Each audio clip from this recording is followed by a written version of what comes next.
Shalom Bapak Ibu. Ya, selamat hari Minggu. Selamat beribadah bagi kita semua. Amin. Ya, hari ini adalah minggu terakhir di bulan Juli di tahun 2025. Bulan depan, minggu depan kita sudah memasuki bulan Agustus. Yaitu yang kita percayai bulan kemerdekaan. Amin. Makanya pagi ini saya membawakan pemulihan keluarga. Biarlah di minggu terakhir ini kita dipulihkan di dalam keluarga kita. Satu dengan yang lainnya, amin. Sehingga di minggu depan, minggu bulan 8, bulan kemerdekaan, ada kemerdekaan yang luar biasa di tengah-tengah keluarga kita. Yang percaya beri kemuliaan buat Allah kita. Iya, Bapak Ibu yang terkasih, mengapa saya mengangkat judul khotbah saya pemulihan keluarga? Karena pemulihan keluarga ini sangat penting, saudara. Bukan bagi saya, bukan bagi kita, tetapi bagi Tuhan Yesus. Amin. Karena ada dua lembaga yang sangat penting di hadapan Tuhan. Yaitu keluarga dan gereja. Kalau keluarga kita sehat, maka gereja sehat. Kalau keluarga kita diberkati, maka gereja diberkati. Kalau keluarga kita penuh damai sejahtera, maka gereja penuh damai sejahtera. Jadi nampak kalau gereja itu enggak bertumbuh, berarti di dalam keluarga kita juga enggak bertumbuh, saudara. Karena kita yang ada di sini itu adalah wajah-wajah, adalah cermin dari keluarga. Kita yang hadir ini semuanya keluarga, amin. Keluarga lepas keluarga hadir di sini. Bersatu menjadi keluarga Allah, yaitu gereja. Jadi kalau kita di keluarga enggak dipulihkan, ya di gereja juga enggak bisa dipulihkan. Jadi pagi ini kita mau memulihkan keadaan keluarga kita. Amin. Bapak Ibu Bapak Ibu saudaraku, Tuhan Yesus itu sangat fokus kepada keluarga. Tuhan Yesus mau mengembalikan keadaan keluarga yang semula. Yang semula, yang awal-awalnya itu waktu pernikahan. Ya, waktu kita yang sudah menikah ya, waktu kita menikah dulu, itu anggurnya masih manis, betul enggak Bapak Ibu? Masih manis ya, masih penuh dengan bulan madu, masih penuh dengan pujian, masih penuh dengan perhatian. Coba sekarang perhatikan. Seiring dengan berlalunya waktu, seiring dengan berjalannya waktu, bagaimana keluarga yang kita bangun Bapak Ibu? Coba pandang dulu suami istri. Gimana keluarga kita sekarang? Di mana bulan madunya kok tinggal bulan-bulanan? Di mana anggurnya yang manis kok jadi anggur asam gitu loh. Kaulah bintangku, kaulah bulanku, sekarang bintangnya enggak ada. Ya, kaulah belahan jiwaku, sekarang engkaulah yang membuat aku banyak utang katanya. Bukan belahan jiwa lagi. Jadi inilah sebabnya mengapa Tuhan Yesus itu sangat fokus sekali tentang keluarga. Amin, saudara. Jadi pemulihan keluarga itu artinya proses memulihkan keluarga untuk menjadi lebih baik dan baru seperti semula sesuai dengan rencana Tuhan. Jadi rencana Tuhan itu awalnya itu keluarga itu harus bahagia. Tapi siapa yang membuat porak-poranda? Ya pasangan itu sendiri. Nah Bapak Ibu Saudara yang terkasih, saya yakin kita yang ada di sini keluarga lepas keluarga merindukan keluarga yang bahagia, amin. Keluarga yang diberkati, amin. Keluarga yang saling mengasihi, amin. Ya saya juga merindukan semua yang terbaik ada di dalam keluarga. Namun saudara, realitanya sekarang ini ya, keluarga itu banyak konflik dengan pasangan, konflik dengan orang tua dan anak, konflik dengan keluarga besar. Kalau dengan pasangan ini sudah wajar ya saudara. Karena yang berlawanan jenis disatukan, dua hati yang berbeda disatukan, itu wajar. Untuk menyamakan itu, untuk sepaham, untuk sepakat itu wajar ada konflik. Amin. Wajar, tapi jangan berkelanjutan saudara. Konflik orang tua kepada anak itu wajar. Anak itu kadang kalau disuruh disiplin ya, disuruh menjadi anak yang baik, itu masih ngeyel, masih bandel, itu wajar. Tapi kalau konflik dengan keluarga besar, ini yang bahaya saudara. Saya mau lebih menjelaskan dengan ini, konflik dengan keluarga besar. Bapak ibu saudara terkasih, yang dimaksud dengan keluarga inti itu suami, istri dan anak. Ini adalah ring satu ya. Sementara orang tua, mertua, kakak ipar, abang kandung itu ring 2, ring 3. Amin. Jadi keluarga inti itu yang utama. Makanya di dalam Kejadian 2 ayat 24 firman Tuhan berkata, suami meninggalkan orang tua dan bersatu dengan istrinya sehingga keduanya menjadi satu. Jadi di sini kalau kita sudah menikah, eloklah kita membina rumah tangga kita sendiri supaya nggak terjadi konflik. Ini nasihat buat adik-adik Pro M ya. Kalau yang masih youth lama lagi. Lama lagi. Mungkin youth di sini carilah pasanganmu yang takut akan Tuhan. Tetapi kalau Pro M di sini ingatlah firman Tuhan ini, laki-laki suami yang sudah menikah harus meninggalkan orang tuanya dan bersatu dengan istrinya. Jadi pasangan itu harus bersama gitu. Enggak boleh suami terlalu mencintai orang tuanya. Enggak boleh istri terlalu mencintai orang tuanya atau keluarganya. Enggak boleh saudara. Ini kesaksian kami dulu. Kami itu dibilang waktu menikah belum lahir baru saudara. Tapi entah bagaimana Roh Kudus itu membawa kami. Ya, bahwasanya kami itu harus sepakat. Kami enggak peduli orang tua kami, ipar kami ngomong apa, tapi boksu itu sangat mengasihi saya.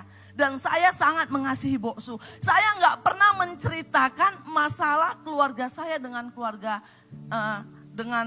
keluarga saya, dengan orang tua, dengan saudara kandung saya. Begitu juga dengan boksu. Jadi setiap perselisihan yang ada, itu kami selesaikan berdua. Apapun nanti yang dikatakan orang tua, kami itu iya mah, cuma menghormati. Tapi di dalam kamar, kami itu sabar ya yang, harus kuat ya. Ini kita, ini cerita kita. Itu mama hanya sementara sama kita. Kita yang harus kuat. Jadi di sini saya mau menekankan bagi pasangan suami istri, ya terutama bagi suami. Karena suami ini cinta pertamanya itu ibunya, ya. Jadi kalau para pria ini kadang terlalu mendengar kata ibunya, bukan kata istrinya. Di sini saya mau menekankan, dengarlah kata-kata istrimu. Kalau pasangan suami istri sudah kuat, kalian bisa membahagiakan orang tua kalian. Jangan pasangannya sendiri aja, kita dengan istri saja nggak kuat, nggak selaras, nggak sejalan. Kok mau mendengar kata-kata orang tua? Amin. Suami-suami, ya dengarkan suara hati istrimu, bersatulah dengan istrimu. Amin. Laki-laki, suami-suami di tempat ini, jangan terlalu mendengar kata mama. Ya, begitu juga dengan istri, jangan terlalu mendengar kata-kata orang tua kalian. Dengarlah kata suamimu, dengarlah kata istrimu, maka rumahmu akan menjadi berkat. Amin. Beri kemuliaan buat Allah kita. Nah, sekarang pertanyaannya saudara, apakah keluargaku lagi damai atau lagi konflik? Coba kita tanya dulu diri kita. Apakah keluargaku hari ini penuh kedamaian atau lagi konflik ya? Yang kedua, apakah aku bagian dari konflik atau masalah yang ada? Jangan-jangan konflik yang ada itu karena saudara. Kalau itu bertobat, katakan sebelah kanan, bertobat. Sorry.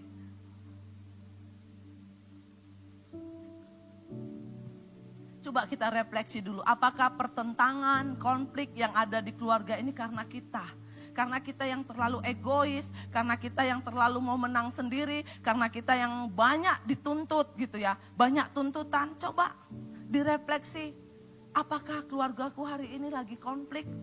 Apakah konflik yang ada itu karena aku? Coba saudara, kita refleksi saudara. Sekarang kita akan lihat ciri-ciri keluarga yang mengalami konflik, itu yang pertama tidak ada pengampunan dan kasih. Semuanya ini tersakiti, suami tersakiti, istri tersakiti, tidak ada pengampunan, tidak ada lagi kasih, semuanya telah hilang. Semuanya udah hampa. Saat suami teriak, dengarkan aku, kata suaminya. Istrinya pun, kau yang harus dengarkan aku, katanya gitu. Karena apa? Semuanya terluka, sama-sama terluka, gak ada lagi kasih. Egois, siapa yang jadi korban? Anak. Anak yang jadi korban saat orang tua egois, tidak ada pengampunan, tidak ada kasih, anak yang korban. Jadi jangan heran kalau anak-anak itu, ya ada anak yang mendengar suara keras, ada anak yang menjerit saat ada suara keras, dia menjerit, menangis, ketakutan, sembunyi. Itu penyebabnya orang tua yang suka bertengkar di depan anak. Ya, egois. Saling menyalahkan, kalau anaknya sudah pertumbuhannya terganggu itu sudah saling menyalahkan. Gara-gara kau, gara-gara kau. Padahal salah keduanya saudara. Anak yang jadi korban. Mari hari-hari ini kita yang masih, apa saya bilang ya, pasangan muda, mari belajar. Jangan anak jadi korban. Kasihan mentalnya terganggu saudara. Kalau ada suara keras dia menjerit, menangis, ketakutan, sembunyi. Ini karena mama papanya. Ya, jadi bukan salah anaknya. Nanti kalau anaknya sudah trauma, sudah ada gangguan, baru ke dokter, menyalahkan, baru salahnya apa ya? Padahal salahnya itu tadi orang tua yang bertengkar di depan anak. Jadi mari kita sebagai orang tua yang bijaksana, jangan lagi bertengkar di depan anak, jangan lagi bertengkar di depan cucu, jangan lagi bertengkar di depan siapapun yang ada di rumah kita, amin. Ya, yang berikutnya hubungan menjadi hambar, dingin, kaku seperti es. Ya kalau dibilang itu, ya terserahlah apa yang mau terjadi, terserahlah. Mau suamiku pulang gak pulang, mau suamiku selingkuh, terserahlah. Sudah hambar, sudah dingin, sudah beku saudara. Ini sudah diwanti-wanti ya, sudah di garis merah kalau seperti ini ya. Sudah gak ada lagi komunikasi, komunikasinya yang penting-penting saja. Bahkan sama sekali gak ada komunikasi di dalam rumah tangga itu. Satu rumah tapi pisah ranjang, satu rumah tapi nggak omongan, satu rumah tapi beda pendapat, sudah hambar, sudah seperti garam itu sudah tawar, sudah nggak bisa lagi memberi rasa saudara. Nah, tidak ada lagi rasa aman di rumah. Hati-hati kalau seperti ini ya saudara. Kira-kira di keluarga siapa yang hari ini nggak ada lagi rasa aman? Pulang kerja itu nggak langsung ke rumah gitu loh, ngafe, nongki, shopping, pokoknya rumah itu seperti hotel untuk tempat tidur. Suami pulang kerja lebih enak lembur, ngumpul sama teman kantor, ya. Terus anak-anaknya juga seperti itu. Saya lihat semalam di TikTok, saya bilang sama Bok Supah, kasihan ya anak-anak ini korban dari orang tua. Dia pulang itu saudara nggak langsung ke rumah. Dia mencari tempat sunyi bersama dengan teman-temannya, merokok, ya, narkoba, main judi. Saya nggak tahu apa lagi yang dilakukan. Kenapa? Karena di rumah itu sudah seperti neraka. Gak ada lagi keinginan untuk pulang. Gak ada lagi keinginan untuk ketemu sama keluarga. Kalau bisa jam 1 malam lah ketemu biar langsung tidur, besok pagi pergi lagi. Adakah kira-kira seperti itu di tempat ini? Saya percaya tidak ada, amin. Ayo kembalikan rasa kasih itu di tengah-tengah keluarga. Ada juga keluarga ya yang suka minggat ya. Karena di rumah itu nggak ada rasa aman lagi, minggat dia lari. Susun baju, pergi ke rumah mama papanya, pergi ke rumah saudaranya, pergi ke rumah sahabatnya, malu saudara. Katakan malu. Malu, kalau sudah nggak ada rasa aman lagi di rumah jangan lari, jangan minggat. Ya apalagi sampai nginap di rumah orang jangan. Ya hadirkan Tuhan dalam rumahmu saudara, hadirkan Tuhan, amin. Ya Matius 11 ayat 28 itu bilang begini, marilah kepadaku engkau yang letih lesu dalam rumah tangga, engkau yang letih lesu dalam pekerjaan, engkau yang letih lesu dalam usaha, engkau yang letih lesu dalam keadaan apapun, aku akan memberikan kelegaan kepadamu. Beri kemuliaan buat Allah kita. Jadi kalau saudara sudah letih, ya, sudah berbeban berat, jangan pergi dari rumah, ya. Tapi hadirkan Yesus di tengah-tengah keluarga saudara. Yesus janji kok, marilah kepadaku engkau yang sudah letih, engkau yang lesu, engkau yang berbeban berat di dalam keluarga, engkau yang berbeban berat menanggung semua masalahmu, mari kepadaku, kata Tuhan. Aku akan memberikan kelegaan. Jadi jangan ada lagi kalau gado itu lari ya. Hadirkan Tuhan, amin. Firman Tuhan juga bilang, kalau kita bertengkar, kalau kita marah, jangan sampai matahari terbenam. Harus sudah selesai masalahnya. Ingat, kami sama Boksu kemarin saya lupa tertulis di mana, ada katanya, janganlah engkau marah sebab jika engkau marah membusukkan tubuh. Kami sama-sama terperanjat gitu. Pak, sekarang kita saling mengingatkan ya Pak. Kalau kita marah, ayo kita ingatkan, iya. Ayo. Komitmen suami istri mulai hari ini. Hadirkan Tuhan dalam rumahmu. Kalau Tuhan hadir, maka rumahmu itu akan menjadi surga. Amin. Nah, mengapa dikatakan surga? Karena Tuhan hadir. Kalau Tuhan hadir di keluarga kita, maka keluarga kita penuh dengan surga. Ada kemuliaan Tuhan, ada berkat Tuhan, ada janji Tuhan bagi setiap keluarga yang menghadirkan Tuhan di tengah-tengah keluarganya. Beri kemuliaan lebih lagi buat Allah kita. Nah, Bapak Ibu Saudara yang terkasih, apa sih rencana Tuhan yang sesungguhnya buat keluarga? Tuhan itu punya rencana. Apa rencana Tuhan? Kita lihat saudara, rencana Tuhan untuk keluarga yaitu pencipta dan pemelihara. Tuhan itu pencipta, Tuhan itu pemelihara hidup kita. Kalau kita ini anak Tuhan, berarti Tuhan ada di dalam kita. Amin. Nah, kalau Tuhan ada di dalam kita, berarti kita bisa dong sebagai pencipta, berarti kita bisa dong sebagai pemelihara. Amin. Nah, kalau Tuhan ada di dalam kita, berarti kita harus seperti Yesus. Ya, nah kalau kita nggak seperti Yesus, berarti siapa yang ada di dalam kita? Hantu, setan. Ya, jadi kalau Tuhan ada di dalam kita, kita harus sebagai pencipta menciptakan suasana yang bahagia, yang harmonis, yang penuh damai sejahtera di tengah-tengah keluarga kita. Seperti Tuhan pencipta, kita juga pencipta, menciptakan, memelihara keluarga kita supaya rukun, memelihara keluarga kita supaya utuh, memelihara keluarga kita supaya tetap ada di hadapan Tuhan. Amin. Ayo, ini rencana Tuhan bagi kita. Ciptakanlah suasana. Enggak mungkin pasangan saudara yang menciptakan. Enggak mungkin anak saudara yang menciptakan. Enggak mungkin saya yang menciptakan. Ini adalah tugas kita masing-masing. Amin. Ya, jadi kebahagiaan itu adalah tugas kita masing-masing. Coba hari ini pegang tangan suaminya, pegang tangan istrinya. Rupanya ini tugas kita menciptakan kebahagiaan di tengah-tengah keluarga. Amin.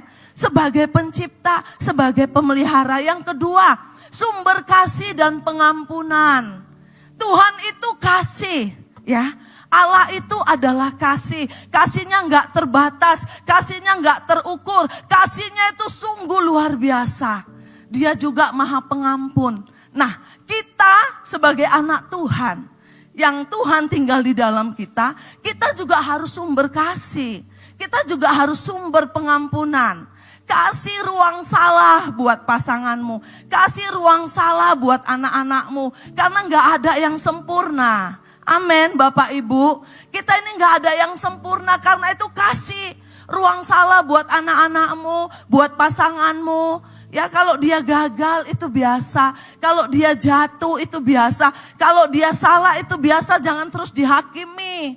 Jangan terus disudutkan. Jangan terus diponis seperti apa kemarin pria sejati Pontius Pilatus ya. Beri ruang salah pada pasanganmu, karena gak ada yang sempurna. Ya, dua hati yang berbeda disatukan. Kalaupun saudara sempurna, saat saudara mendapatkan pasangan saudara, maka pasangan saudara itu enggak menjadi sempurna. Beri space pada pasanganmu, ruang salah dia.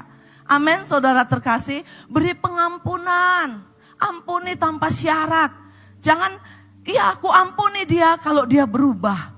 Nah, kadang perubahan kita itu saudara enggak continue, butuh waktu. Ya, ibarat pohon yang ditebang itu akarnya masih ada di dalam. Jadi kalau hari ini seperti ada ibu-ibu bilang, iya semu 2 minggu aja dia bertobat. Ini untuk komitmen gitu. Jadi jangan terlalu banyak menuntut. Kalau suami sudah ikut pria sejati, baru 1 minggu langsung katanya bertobat seumur hidup. Enggak mungkin. Itu enggak mungkin, impossible. Amin. Jadi teruslah mengampuni tanpa syarat. Teruslah mengasihi tanpa syarat. Ingat, pasanganmu itu enggak sempurna. Amin. Pasanganmu itu enggak sempurna, jadi jangan menuntut.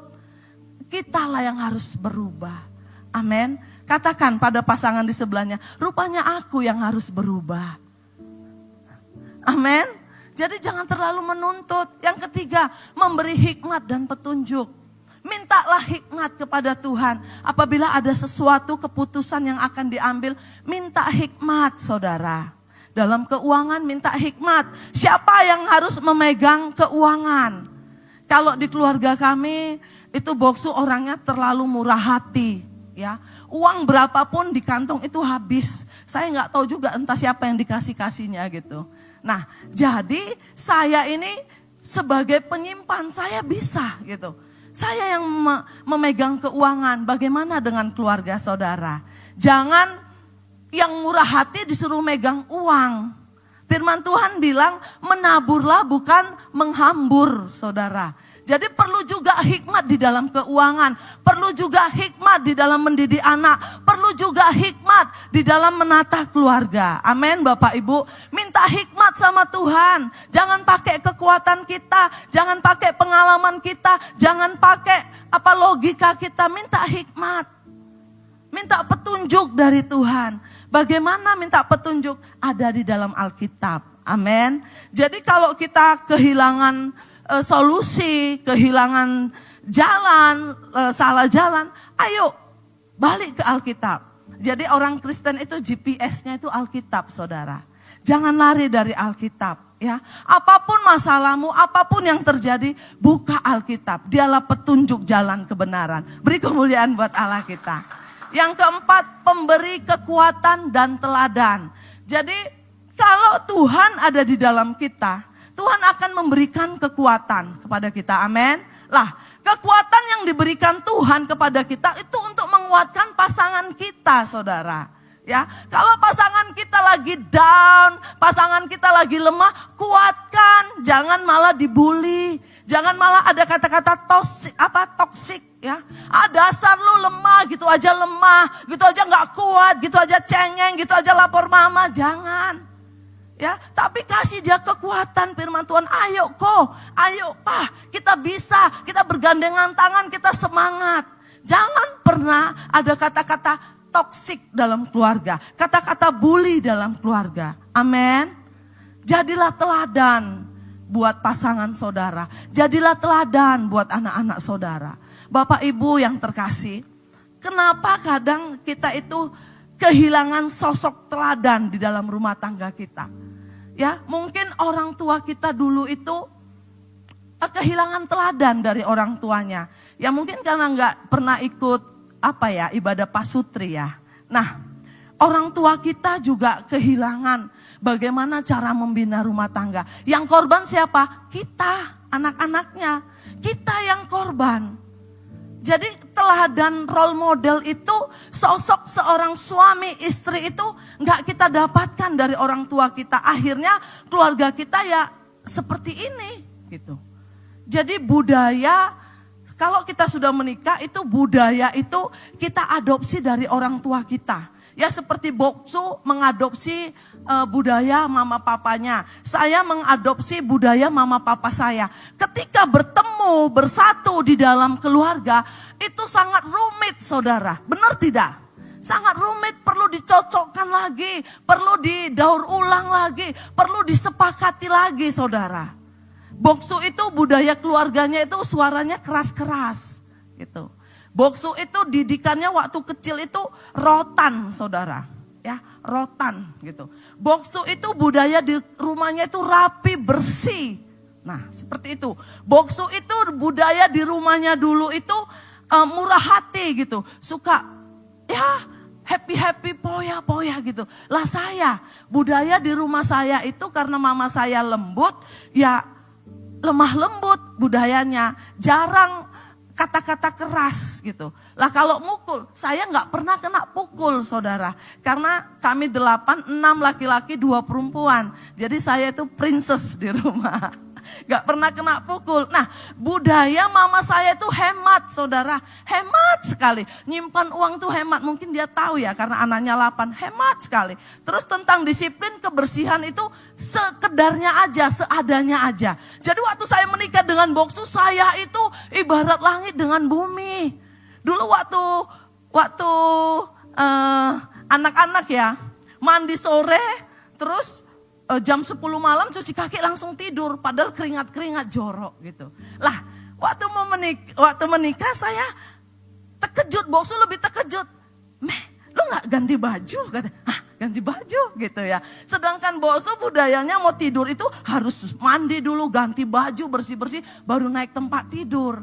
Lah saya sebagai istri hari itu berusaha mengikuti tradisi budaya suami saya.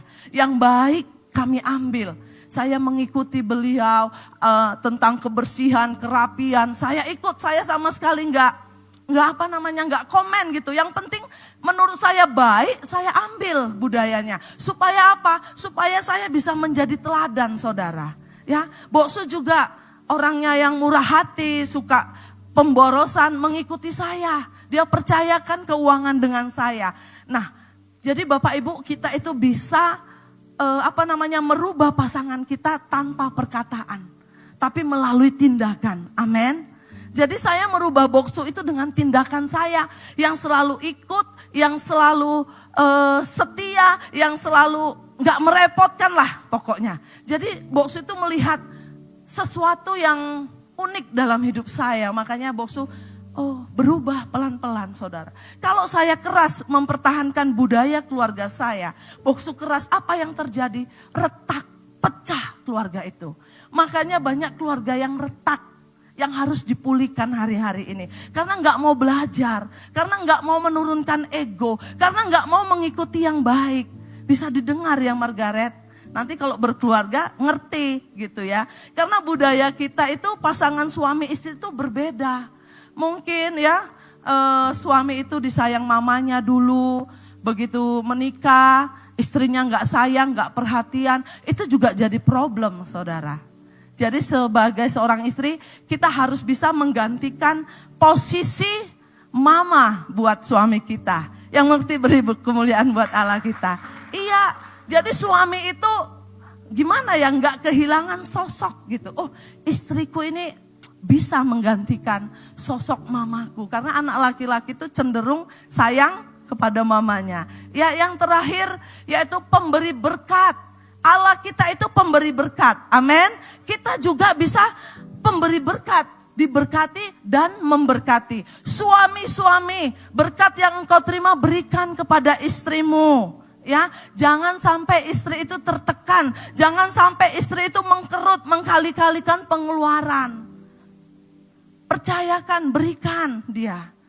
Ya, begitu juga dengan istri-istri, cukupkan apa yang sudah diberikan oleh suamimu berkat itu. Jangan sampai kita pinjol.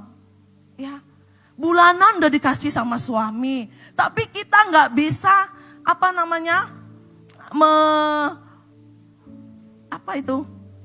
mengatur. Akhirnya apa? Tetap kurang tiap bulan, pinjol. Siapa yang stres? Suami yang stres. Kita lihat ayatnya saudara. Yuk dalam Filipi 2 ayat 1 sampai 2 kita baca bersama-sama 3, 2, 1. Jadi karena dalam Kristus ada nasihat, ada penghiburan kasih, ada persekutuan roh, ada kasih mesra dan belas kasihan. Karena itu sempurnakanlah sukacitaku dengan ini.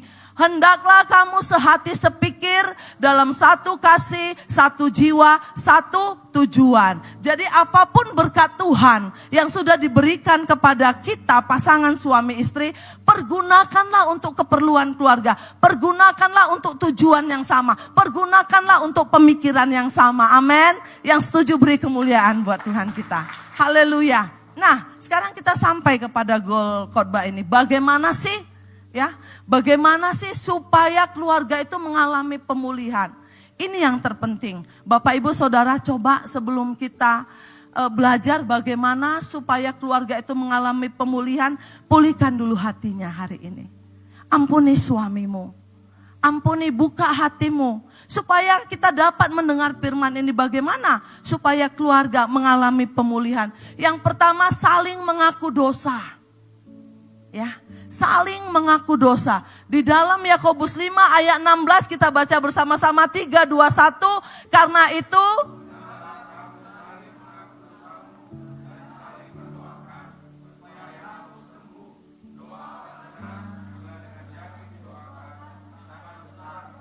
ya, doa orang benar bila yakin didoakan sangat besar kuasanya.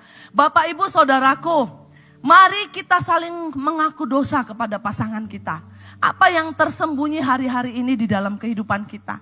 Nanti malam, ya dulu saya mendengar khotbah ini, kami lakukan dengan boksu tengah malam, kami dari hati ke hati, kami curhat apa sih yang mengganjal di rumah tangga kita, apa sih yang terjadi di dalam kehidupan kita, kok rumah tangga kita ini gak selaras, gak harmonis. Coba nanti malam, ya pasangan suami istri yang mau dipulihkan oleh Tuhan, ayo ambil waktu, quality time, ambil waktu keluarga. Coba ngomong dari ke hati, apa sih dosa yang engkau sembunyikan dari pasanganmu? Apa sih kesalahan yang engkau sembunyikan, yang engkau pendam sehingga menjadi kepahitan bagi pasanganmu? Coba berdua nanti malam, ayo, tapi jangan saling menghakimi ya. Jangan langsung diponis gini, jangan. Biarkan mengalir terbuka. Ayo, pulihlah keluarga kita. Karena apa? Kita ini role model buat anak-anak kita.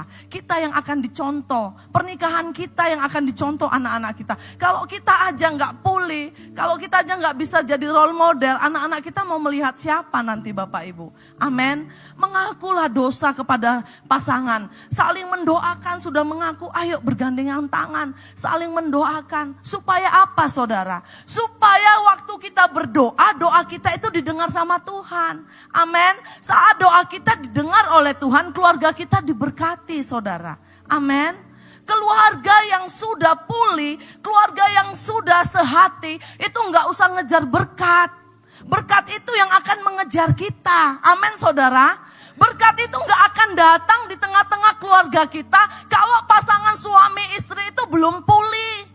Mau sampai copot pun kaki ini bekerja, tangan ini sampai patah, itu berkat gak akan datang kalau pasangan itu gak pulih.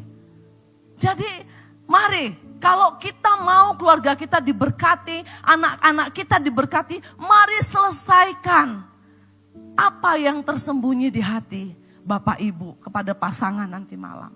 Supaya apa? Supaya kita menjadi orang benar, doa kita berkuasa, keluarga kita dikejar oleh berkat. Amin.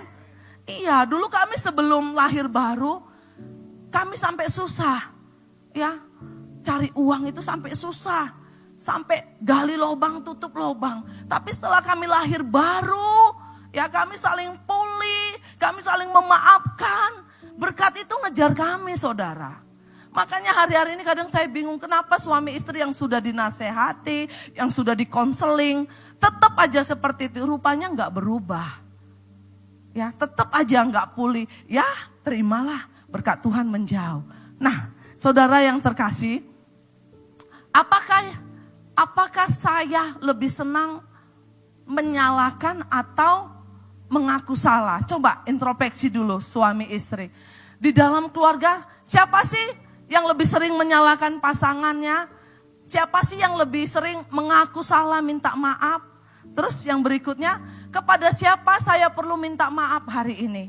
Melihat konflik yang terjadi di dalam keluarga, melihat masalah yang terjadi di dalam keluarga, kira-kira sama siapa kita harus minta maaf supaya kondisi keluarga kita itu dipulihkan, ya.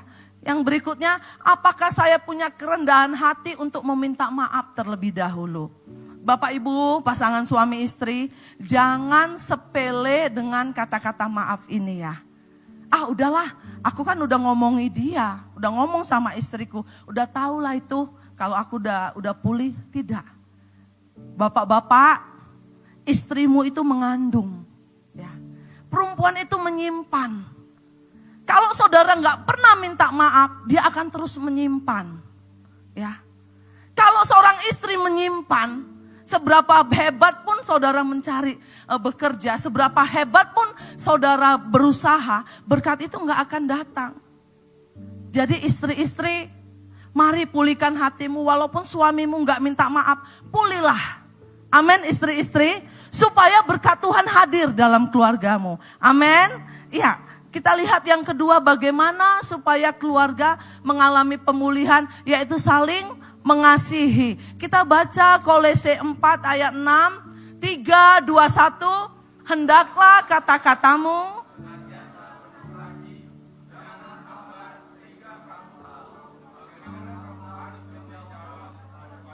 Iya, hendaklah kata-katamu senantiasa penuh kasih, jangan hambar.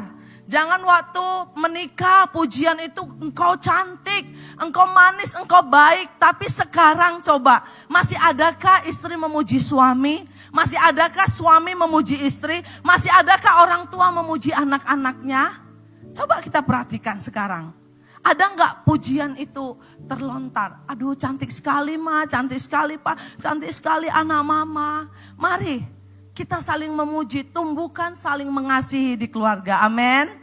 Ya, kami itu saudara, saya memberitakan firman ini bukan hanya slogan ya, tapi kami setiap pagi, setiap bangun tidur, itu bosku selalu mengatakan, yang kamu cantik sekali.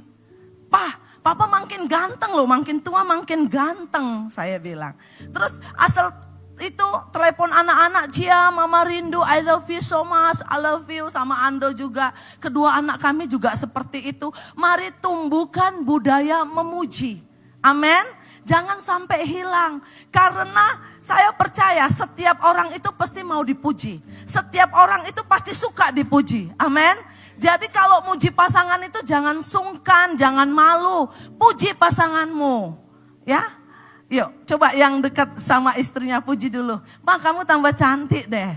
Pak kamu tambah ganteng deh. Pegang tangannya, pegang tangannya. Pulihkan hatinya. Ya, puji terus, puji. Jadi kata-kata pujian itu mendatangkan kuasa Tuhan loh. Amin.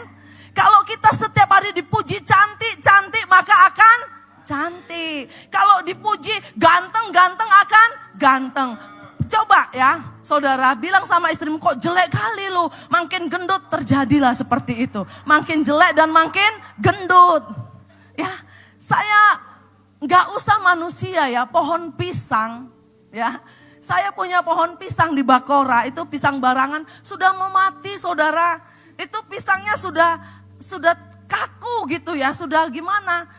Pohonnya itu sudah mati, tapi setiap hari saya datang, halo sayang, subur ya, besar ya, cepat masak ya, aku mau makan loh. Besok lagi, halo sayang, bosnya bilang udah gila kau sayang.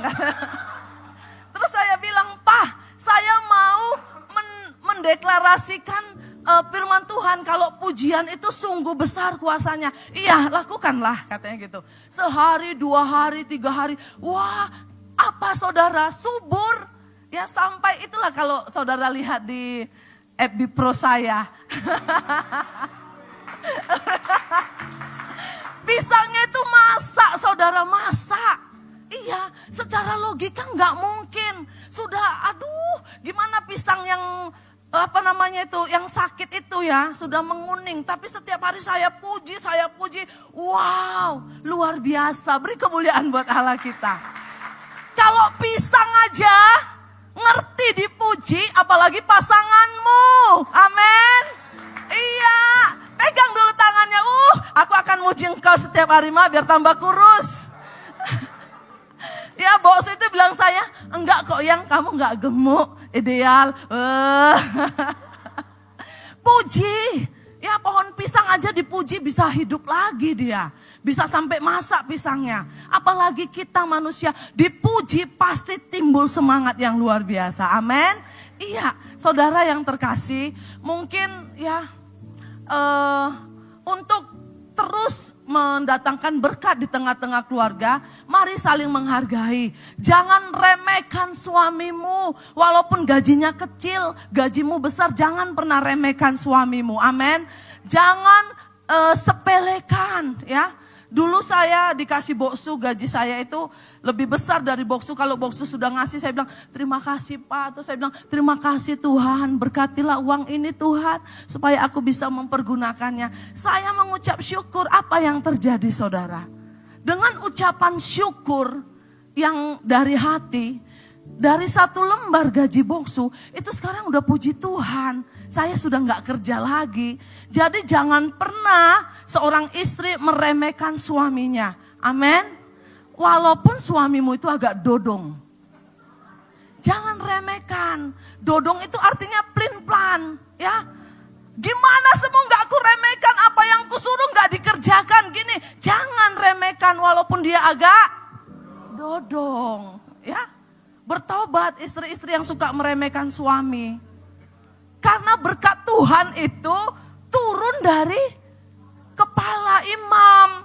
Kalau imamnya saja nggak dihormati gimana? Bertobat istri-istri, amin.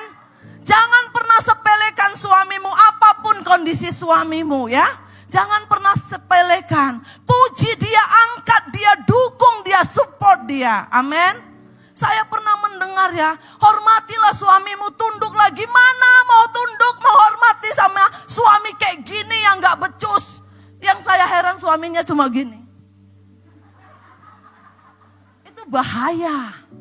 Kalau suami udah gak melawan, bahaya. Katakan dengan pasanganmu, bahaya. Siapa lawan istri? Tuhan. Amin. Hati-hati. Begitu juga kalau istri itu disakiti, dikerasin, gak melawan, hati-hati suami. Lawanmu itu Tuhan. Ya, begitu juga dengan suami kalau gak melawan, istrinya kesetanan, hati-hati, lawanmu itu Tuhan. Jadi jangan pernah menyepelekan pasangan. Amin. Iya. Yang selanjutnya komunikasi terbuka. Berani bicara jujur tanpa takut dihakimi. Ya, mari nanti malam ngomonglah jujur. Tapi sepakat dulu ya. Pak, Mah, aku mau keluarga kita dipulihkan. Aku mau jujur-jujuran malam ini. Tapi lu jangan sakit hati ya. Jangan terus memponis, menghakimi. Tapi kita saling mendoakan. Supaya aku gak jatuh lagi di dosa ini. Ayo, terbukalah. Karena keterbukaan awal pemulihan. Anak-anak saudara, ayo biarkan dia terbuka. Biarkan dia cerita sampai puas. Karena akhir-akhir ini banyak anak-anak yang bunuh diri saudara. Karena apa? Karena dia gak bisa terbuka sama orang tuanya. Akhirnya dia terbuka sama AI. Ya, curhat dia sama AI. AI itu paling sabar. Terus terakhir anaknya bilang, kayak gini rasanya aku mau mati. AI bilang, ya udah mati aja. Hati-hati. Anak muda, jangan suka konseling sama AI. Amin anak muda. Ada semu yang siap. Ya, 24 jam. Ada Ibu Huiling, ada Ibu Christine yang siap menampung semua unek-unek kalian. Kenapa akhir-akhir ini banyak orang yang bunuh diri? Karena curhatnya, konselingnya sama AI. Sudah dia curhat-curhat, gimana AI aku mau bunuh diri, udah bunuh diri aja katanya gitu. Jadi jangan heran kalau setiap hari itu kita dengar kabar orang bunuh diri. Karena gak ada tempat konseling, gak ada tempat curhat. Saya siap, saya jamin rahasia Anda tidak terbongkar. Amin. Iya, daripada AI nanti saudara bunuh diri ya. Ya, yang terakhir, kehadiran dan waktu berkualitas. Saya lihat wajah-wajah lapar ini semua ya. Nah, nanti ada makan bersama, coba handphonenya disingkirkan dulu ya. Quality time dulu ya. Coba nanya ada apa masalah sama anak-anak, sama suami, sama istri. Supaya bisa terbuka gitu ya. Tanya anak-anaknya gimana sekolahnya, tanya istrinya apa yang terjadi, tanya suaminya gimana keadaannya. Mari siang hari ini kita bangun quality time buat apa keluarga kita ya. Handphonenya nanti disingkirkan dulu. Benar-benar yang terakhir yaitu bertumbuh dalam iman, saling mendukung secara rohani. Ya, hadirkan Tuhan setiap pagi melalui mesbah doa saudara. Amin Bapak Ibu. Karena kalau Tuhan gak hadir dalam keluarga kita, hantu yang hadir. Kalau sempat hantu yang hadir, maka keluarga kita akan porak-poranda. Jangan menghadirkan Tuhan membangun mesbah pagi, istrinya jam berapa, suaminya jam berapa, anaknya jam berapa. Itu bukan mesbah doa keluarga, tapi itu mesbah doa pribadi. Jadi kalau mesbah doa pribadi itu ya ada mama, ada papa, ada anak-anak. Jangan enggak semua suamiku jam 5, aku jam 2. Itu bukan mesbah doa saudara. Ya kalau bokso di rumah jam 2, nanti kami setengah 5, jam 5 sama. Corporate itu enggak apa-apa. Asal jangan mesbah doanya sendiri-sendiri. Itu enggak apa namanya ya. Enggak solid ya, gak benar di mata Tuhan. Ayo bangun mesbah doa, hadirkan kemuliaan Tuhan dalam keluarga kita. Amin. Beri kemuliaan buat Allah kita. Saya undang untuk bangkit berdiri Bapak Ibu.